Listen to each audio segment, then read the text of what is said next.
Alors bonjour, bienvenue dans cette nouvelle vidéo du blog Un monde pour les introvertis. Aujourd'hui j'accueille Corinne. Corinne, bienvenue. Bonjour Julien, merci. Merci à toi d'avoir accepté cet entretien. Donc Corinne, tu es psychologue du travail, tu es coach, tu as un outil de carte de coaching qui s'appelle CoachKit. Tu as trois sites, je crois, ou quatre, je ne sais plus. Alors est-ce que tu peux nous détailler un peu tout ça? Qui es-tu, Corinne? Alors, qui suis-je? Quelle vaste question, tout de suite comme ça. Alors, si je me mets en mode introverti, je vais pas trop répondre, hein, déjà. Une grande question comme ça. Bon, mais comme je suis dans mon année visibilité, j'accepte avec plaisir ton invitation et je me dis que c'est l'occasion justement pour faire cette première interview vidéo pour moi également. Parce que jusque-là, j'étais plutôt en retrait, en mode deuxième plan, et là, c'est une occasion de me présenter.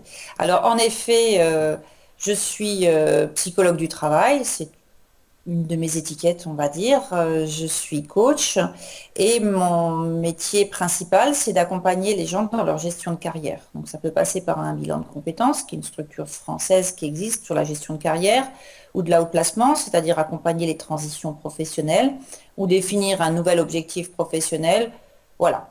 Donc, coach, en général, c'est quelqu'un qui accompagne les gens vers un objectif qu'ils se définissent, un objectif enthousiasmant, Mhm. et c'est basé sur le présent et orienté vers l'avenir. Voilà Ouais. pour situer sur ma pratique professionnelle. Et là, en effet, comme tu as parlé de mes différents sites, ça fait un petit peu, il y en a plein, oui. C'est le site www.cèdre pluriel-d.net. Donc ça, c'est mon activité de gestion de carrière. Mhm. Et puis, à côté, lors d'une pause, j'ai pris une année sabbatique, on va dire, qui m'a donné l'occasion de donner naissance à Bob. Bob, c'est mon Mhm. blog. C'est le blog Objectif Bonheur. Donc, ça fait Bob comme diminutif et je trouvais ça sympa. Donc, vous pouvez aller le Objectifbonheur.com, hein, voir. c'est Donc, ça? lui, c'est www.objectifbonheur.com. Mhm. On mettra les Et liens en là, dessous de la c'est une vidéo. façon, voilà, on va en parler, c'est une façon à moi de garder le contact avec tout mon réseau. C'était ça initialement, ça l'est encore maintenant, et là c'est un peu l'année 2015, c'est l'idée d'aller vers le monde. Donc c'est bien que tu m'invites sur ton blog parce que ça permet que Bob aille à la rencontre d'autres personnes que mes lecteurs. Voilà, ça Très bien. c'est ça. Ben, Et en effet, en parallèle à ces deux activités, j'ai créé un outil de coaching. Donc un premier outil de coaching qui sont des cartes coach pour développer la confiance en soi. mhm. Et ça s'appelle my-coachkit.com Mhm. au niveau du site. Donc là, on peut trouver toutes les informations sur ces cartes qui permettent aux gens de s'auto-coacher, puisque ma passion, en effet, c'est d'accompagner les gens vers leurs objectifs. Et le coaching, ça se base sur la responsabilité et l'autonomie. Donc l'idée, c'est que les personnes puissent aussi s'auto-accompagner avec des outils appropriés. Donc My Coach Kit, c'est un outil qui est né il y a 2 ans et qui se développe très bien. J'en suis à la troisième édition. Donc Mhm. les cartes ce sont des cartes papier, cartonnées, Mhm. Qu'on peut qui sont commander en ligne, hein, c'est ça? de qualité, et puis aussi des cartes web app, donc une application sur Internet. Alors, est-ce que tu peux nous en dire un peu plus sur ces cartes? Comment on s'en sert, quoi? Oui, alors les cartes, je vais vous les présenter, ça sera plus simple. Donc voilà, les cartes sont, pour la prise en main, c'est un paquet cartonné, donc on peut voir là. Et puis on sort des cartes qui sont un peu comme un jeu de cartes, plastifié, cartonné, etc. Et puis voilà le dos, donc My Coach Kit avec foi en soi. Et après, on peut tirer une carte pour par exemple, se redonner un peu plus confiance en soi au niveau de sa journée, travailler sur sa confiance en soi. Donc, on peut tirer une carte au hasard. On va le faire comme ça. Donc, je tire une carte et puis on va la regarder. Tiens, bon, la carte prospérité. Donc, ça, c'est la carte, en plus, c'est marrant, qui correspond au dernier article qui a été mis sur le site My Coach Kit, puisqu'il y a une rubrique utilisation Mhm. où on montre un petit peu comment on peut utiliser les cartes et ça décrit différents tirages pour donner une idée aux gens qui hésiteraient à savoir comment s'en servir. Mhm. Donc les cartes sont soit un complément du coaching, donc je les ai créées pour les gens qui avaient terminé un coaching qui continue, soit pour toutes les personnes qui ne pourraient pas se payer un coaching, parce qu'un coaching c'est quand même une prestation qui coûte cher. Et donc là, avec 24 euros, ils ont directement un outil qu'ils peuvent garder à vie et qui leur permet de cheminer. Alors pourquoi des cartes coach? Eh ben parce que justement, comme un coach, elle pose des questions. Donc voilà, il y a un petit paragraphe, le paragraphe du milieu, qui est là pour poser des questions et pour faire qu'on puisse se faire sa propre séance de coaching. Voilà différentes cartes. Et donc c'est un outil sur mesure. Donc soit on le tire au hasard, il y en a 54, soit on les tire une par semaine par rapport aux 52 semaines. Il y a plein de techniques qui sont fournies dans le mode d'emploi, plein d'utilisations possibles.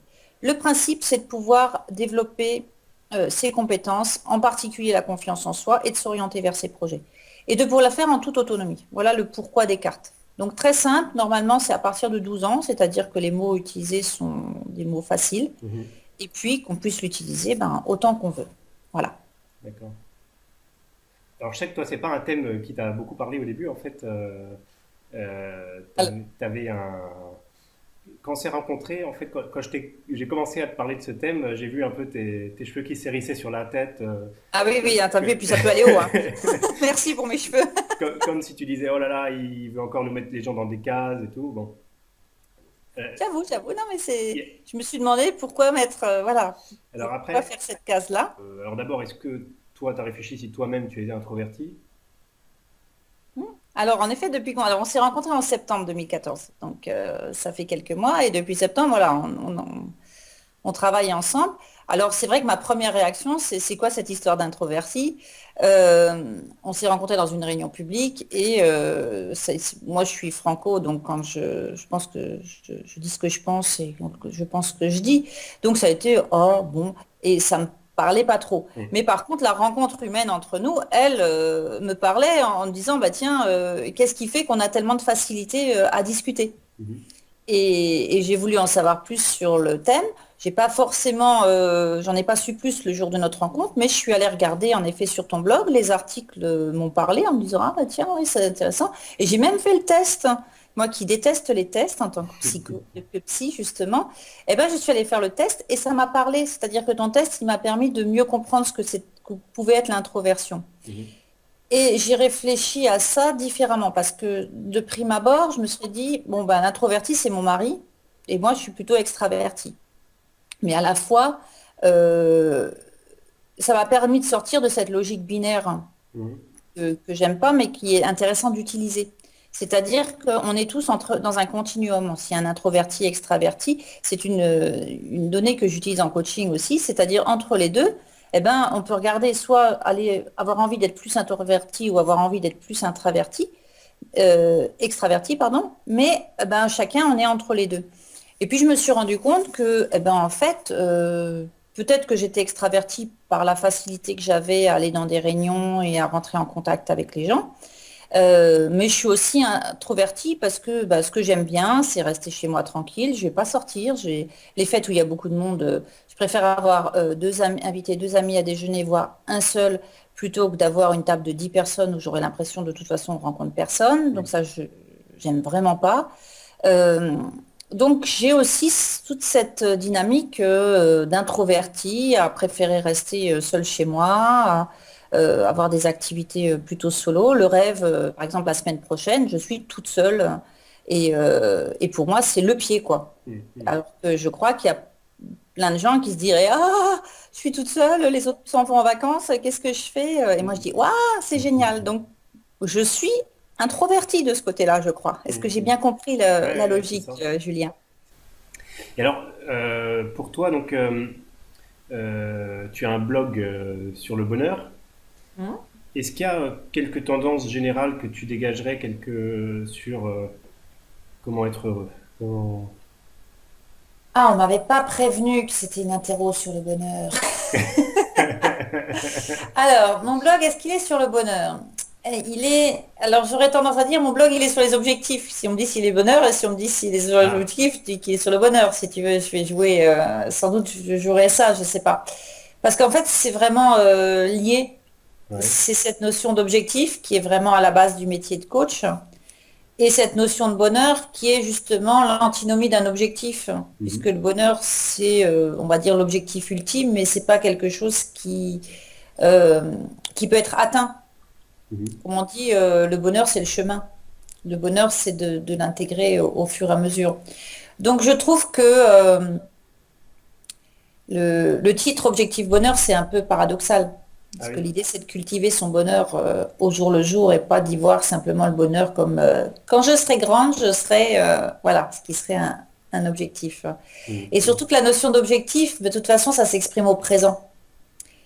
Et si je dis je crée un outil de coaching, c'est beaucoup plus ancré en moi que si je dis quand j'aurai créé mon outil, etc., qui est dans le futur. Donc, qu'est-ce qu'on peut donner comme conseil d'abord pour le bonheur? Eh bien, c'est de savourer chaque instant. C'est que le bonheur, c'est déjà maintenant. C'est déjà de reconnaître tout ce qui existe. mm, mm, Je pense que c'est le premier point. Et après, de savoir ce qu'on veut vraiment et comment on se sentirait mieux, c'est la notion d'objectif. Mais de toute façon, euh, quelle que soit la situation, je pars de là où je suis maintenant. Et je pense que le principal atout qu'on ait par rapport au bonheur, c'est d'être en vie. Donc ça, pour moi, c'est le premier point. Je suis en vie, donc j'ai tout à m'apporter pour savourer cette vie. mm, mm, Mais j'ai aussi tout pour me pourrir et voir les choses comme étant catastrophiques. mm. Donc là, ça revient à cette notion, un des éléments clés pour développer son bonheur ou pour le ressentir, parce que c'est la gratitude. Parce que je dis ressentir, parce qu'on peut dire oui, mais moi je peux pas être heureuse parce que j'ai pas assez d'argent pour vivre, parce que j'ai pas la bonne maison, parce que j'ai pas le bon mari, etc. Et si on va voir dans des pays que nous on dit sous-développés, une autre étiquette où les gens ont beaucoup moins d'argent, ben, ils ont l'air beaucoup plus heureux. Pourtant, Ouais, ils ont ouais. beaucoup moins pour vivre, ils ont beaucoup moins de ceci, ils ont beaucoup moins de cela. Donc, c'est vraiment absolument subjectif. Je ne sais même pas si c'est quantifiable. Mm, mm, C'est vraiment notre subjectivité qui va être la source de notre bonheur mm, mm. ou de notre malheur. Pour les personnes introverties, souvent, être en présence des autres a plutôt tendance à nous épuiser, comme être le simple fait d'être dans la foule, dans la rue, a plutôt tendance à nous épuiser. Du coup, on a une tendance à être un peu bah, à fuir le contact, mais d'un autre côté, on en a envie de ce contact, et du coup, ça crée une sorte de frustration chez beaucoup de gens de ne pas y arriver, quoi. Et comment ils font les autres? Comment ils font? Ils sont là, ils n'arrêtent pas de Alors, sortir et tout. Et hmm, par rapport à ça, je vais de nouveau prendre l'exemple de mon conjoint où je pense que lui, il a une facilité, voilà, il est connecté bonheur et lui, il va trouver de la satisfaction en toute chose. Mhm. Et par rapport à ça, ben, quand il est tout introverti qu'il est, il va aimer les bains de foule, très occasionnels, mais il reste sur lui dans les bains de foule, c'est-à-dire qu'il ne se sent pas obligé d'être la foule. Ouais, d'accord. Il reste centré sur lui. Et je pense que ça, c'est une grande sagesse, c'est-à-dire que le bonheur, il est centré chez nous, il n'est pas chez l'autre. Il n'est Ouais. pas de faire semblant d'être comme l'autre, il n'est pas de faire semblant d'être joyeux si on ne l'est pas. Il est de développer sa joie intérieure qui Mm. fait que ça va transparaître. Et donc, il va être dans la foule à regarder, c'est-à-dire que c'est lui qui va voir l'oiseau qui passe, c'est lui qui va voir, il va observer beaucoup de phénomènes naturels Mm, mm, plutôt que de regarder tel magasin, etc. Il regarde mais il va plutôt capter des choses naturelles et c'est son câblage, comme tu dis, mm. Ouais, c'est ouais, sa façon de fonctionner et il va pas s'en vouloir de fonctionner comme ça. ouais, Et je pense que c'est le fait d'accepter qu'il est comme ça qui lui va tout à fait. mm, Je dirais, il est introverti tout le temps et il est plutôt extraverti avec moi. mm, Donc, mm. tu vois, je le taquine là-dessus en disant, bah, tiens, il a tendance à pas parler, et puis avec moi, il va être loquace. Euh, Ouais, donc, ouais. oui, il a aussi sa tendance extravertie va plus s'exprimer quand il est en ma présence qu'en Mm, mm. présence d'autres. Mais il n'a pas, vraiment pas l'air d'en souffrir, hein. Quand si je lui en Ouais. parlais comme d'une souffrance, je pense qu'il me regarderait en me demandant de quoi je parle, quoi. Un cas fréquent, moi, qui a toujours été dur pour moi, et d'après ce que j'ai compris, c'est dur pour beaucoup d'introvertis, c'est tu t'identifies un peu, par exemple, si tu es dans un groupe et qu'il y a une personne qui a un peu une grande gueule, tu as tendance à t'en vouloir de pas être comme lui, quoi. Voilà. Et donc, du coup, la Et comparaison, c'est le meilleur moyen pour être malheureux. ouais, Ça, ouais, c'est un moyen extraordinaire et infaillible. voilà. Et juste pour une chose sur laquelle je veux rebondir, puisqu'on a parlé beaucoup de la confiance en soi, et toi, tu me parles des gens qui sont justement, qui ont l'air de déborder de confiance en soi, et je dirais que ces gens-là, c'est ceux qui en ont le moins. Ouais, De ouais. mon expérience, franchement, les gens qui débordent de confiance en eux, c'est parce qu'ils ont besoin de faire de la mousse pour cacher leur manque de confiance. Par contre, la personne qui a une vraie confiance, c'est ce qu'on va appeler la personne qui a du charisme. Mm, mm. Et elle, Elle peut être dans une foule et se taire. Elle va attirer les gens. Ouais. Et c'est pas Mais, parce qu'elle va en dire plus et qu'elle va expliquer à quel point j'ai réussi ça, et, non mais vous, ah, c'est merveilleux et ça fonctionne.